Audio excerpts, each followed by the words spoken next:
दरम्यान मराठीच्या मुद्द्यावरून मीरा रोडमध्ये निघालेल्या मोर्चाबाबत शिंदेंच्या शिवसेनेमध्ये सकाळीच्या सत्रामध्ये मतमतांतर पाहायला मिळाली। पोलिसांनी मोर्चाला परवानगी नाकारल्यासंदर्भात गृहराज्यमंत्री योगेश कदम स्पष्टीकरण देताना पाहायला मिळाले। तर मराठी माणसांच्या मोर्चाला परवानगी का नाही असा जाब मग मंत्री प्रताप सरनाईक यांनी विचारला।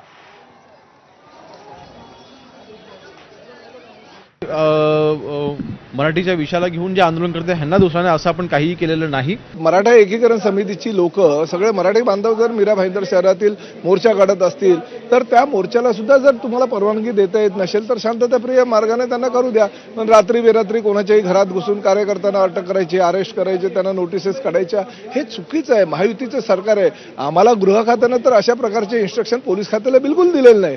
असं असताना जर शहरातील वातावरण खराब करत असतील तर कुठल्या तरी एखाद्या राजकीय पक्षाला किंवा नेत्याला फायदा व्हावा ह्यासाठी पोलीस हे कारवाई करतायत का असा प्रश्न सुद्धा निर्माण होतो।